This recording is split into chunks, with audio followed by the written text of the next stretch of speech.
मन को स्थिर रखने की कोशिश करें तो सबसे बुरी परिस्थितियों में भी आप अपने लिए कुछ बहुत बेहतरीन निकाल पाएंगे। ये कृष्ण सिखाते हैं। गीता पढ़ने से पहले अगर इसी बात को समझ लिया जाए तो गीता पढ़ना सफल हुआ। कृष्ण का जीवन ऐसे ही बातों में भरा पड़ा है। जरूरत है नजरिए की। उनका जीवन आपके लिए माइथोलॉजी का एक हिस्सा मात्र भी हो सकता है और आपका पूरा जीवन बदल कर रख देने वाला ज्ञान भी। आवश्यकता है हमारी, हम उनके जीवन से क्या लेना चाहते हैं। कृष्ण मात्र कथाओं में पढ़ा या सुना जाने वाला पात्र नहीं होता। कृष्ण मात्र कथाओं में पढ़ा या सुना जाने वाला पात्र नहीं है। वो चरित्र और व्यवहार में उतारे जाने वाले देवता है। कृष्ण से सीखे कैसे जीवन को श्रेष्ठ बनाया जाए। 10 बातें हैं जो अगर आप व्यवहार में उतार ली तो सफलता निश्चित मिलेगी। शुरू से अंत तक जीवन संघर्ष ही है। कारागृह में जन्मे कृष्ण पैदा होते ही रात में यमुना पार कर गोकुल ले जाया गया। तीसरे दिन पुतना मानने आ गई। यहाँ से शुरू हुआ संघर्ष। दया त्यागने से पहले द्वारिका डुबोने तक रहा। कृष्ण का जीवन कहता है, आप कोई भी हो, संसार में आए हो तो संघर्ष हमेशा रहेगा। मानव जीवन में आकर परमात्मा भी सांसारिक चुनौतियों से बच नहीं सकता। कृष्ण ने कभी किसी बात की शिकायत नहीं की। हर परिस्थिति को जिया और जीता। कृष्ण कहते हैं, परिस्थितियों से भागो मत, उसके सामने डट कर खड़े रहो, क्योंकि कर्म ही जीवन जीने का पहला कर्तव्य है। हम कर्मों से ही परेशानियों से जीत सकते हैं। नंबर 2, स्वस्थ शरीर से ही विजय है। कृष्ण का बचपन माखन मिश्री खाते हुए गुजरा।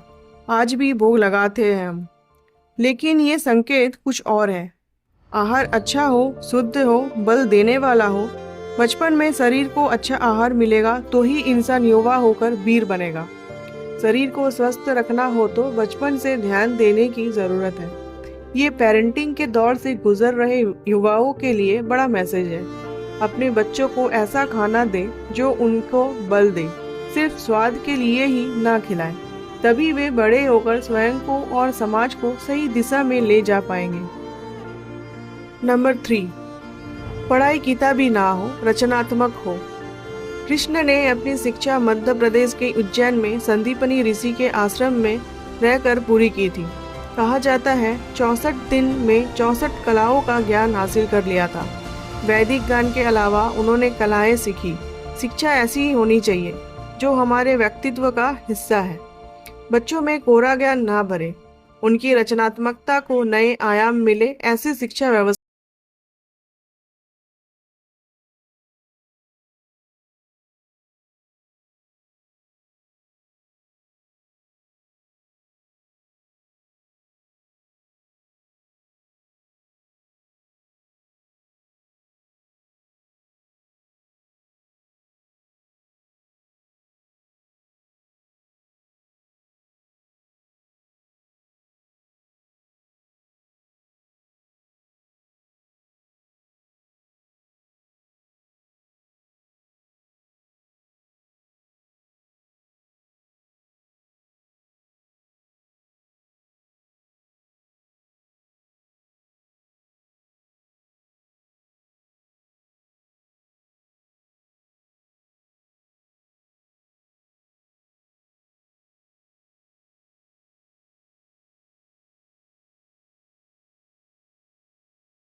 है। सभी 16,100 महिलाओं को अपनी पत्नी का दर्जा दिया।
मार्ग ही विकास का रास्ता है। झगड़ों से कभी समस्याओं का समाधान नहीं होता है। शांति